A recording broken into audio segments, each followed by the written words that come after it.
Today I'm going to show you how to properly set up an Adobe Premiere file so that way everything runs smoothly. Let's do this.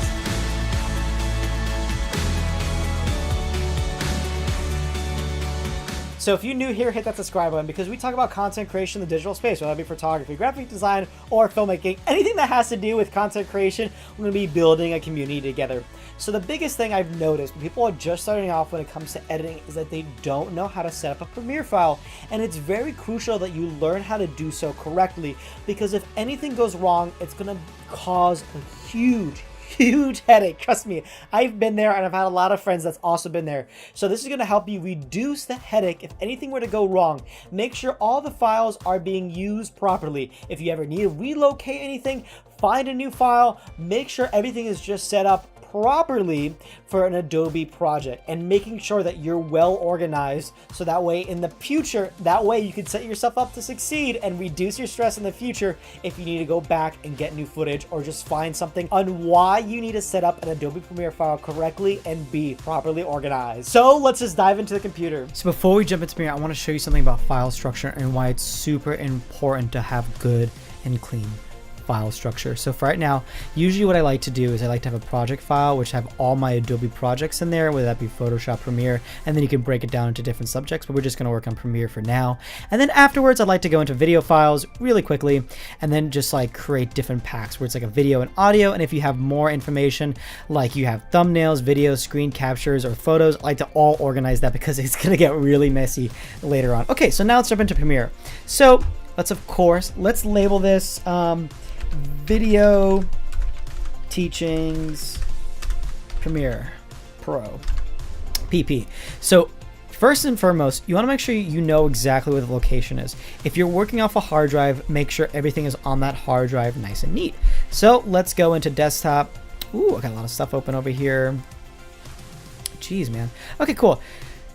For say we're going to use this anime in Japan folder because that's the folder I like using for all my YouTube videos. I don't like saying YouTube on my folders because sometimes I get seen in class in public or what have you. So let's show this as teaching file. And you can name this, of course, whatever you want. Teaching file. So let's click on that. I'm going to select the folder there and we have teaching video file. So you don't press OK afterwards, and I'm going to explain to you why. What you want to do is you want to go to your scratch disks, right? And these are your paths, right? And this can get populated really quickly and actually make a headache when things don't get linked, and when you transfer over files, it becomes a huge headache. I'm not gonna lie, this is kind of a tedious process, right? But you want to go same as project? No, why are we in photos? Ooh, it seems, you see that? We got to always make sure we see what the hell is going on. It went to a completely different folder, and that was going to screw us up later on because we've been looking for a file and we can't find it. This is why I stress you have to be tedious with it and make sure you know exactly where it's going. So you see all this is in the teach file, and let's go to same as project. Usually I like to do same as project, but you got to just go in and double check that everything is in the correct file you want to be, because if you transfer over a file to another user, another editor, it's just going to make everything easy. If you have to disconnect files and reconnect them, it's all going to be right here. And these things do add up. Like your autosaves are going to add up. Your previews, your render files, they're going to all add up, and you want to make sure it's all in one cohesive spot. And that's what you're doing here with the scratch gist. Wow, that was actually a great example on why we do that. Now, this is kind of for your description, but this is a GPU accelerated. I usually use just GPU accelerated. Open that up. A Premiere is going to open up and do its thing that it needs to do. I'm actually running on a different computer than my main computer because I'm actually able to screen record on this one, so it's a little slower, so bear with me. So now we have our project, and it looks like this, kind of just an open little thing. So let's add a couple project files in there. We're just going to add travel and Steadicam for these purposes onto here. These are actually 2 videos I have not uploaded yet. Well, at least when I have recorded this, and we're waiting for the files to import. Now, something I want to keep in mind is that keep the file structure throughout the entire piece, because if you have things going crazy all over the place, you're just going to spend hours and hours searching.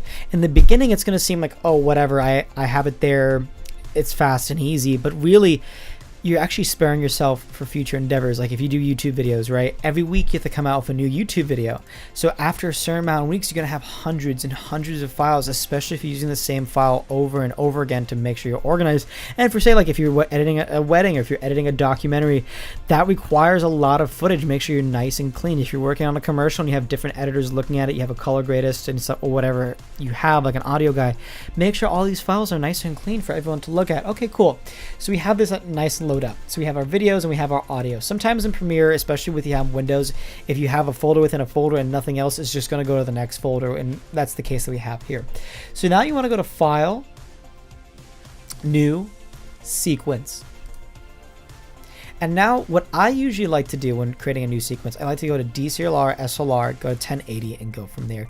Of course, if you have like, if you're solely using a Red camera or a Canon XF or whatever, or an R8, you want to use those settings. It makes it look best. But what I find works best for both DCLRs, Sony's, Canons, drones, DJI's camera, whatever camera system out there, I think that what looks best is actually DCLR 1080-24, and then we're going to name it. We're going to properly name our thing, and we're just going to put this as, right now this is travel pack.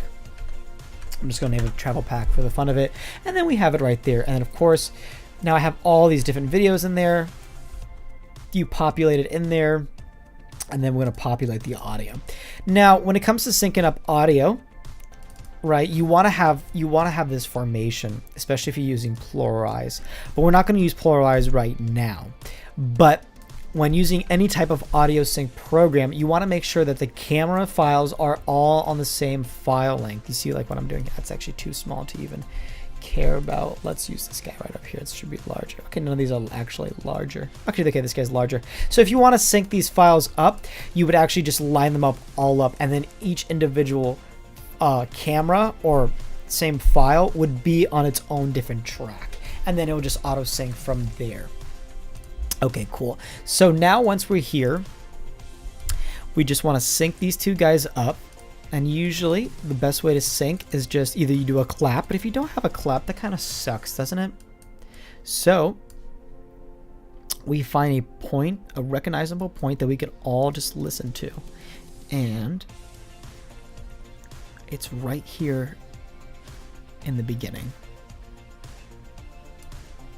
Open this up a little more so I can see.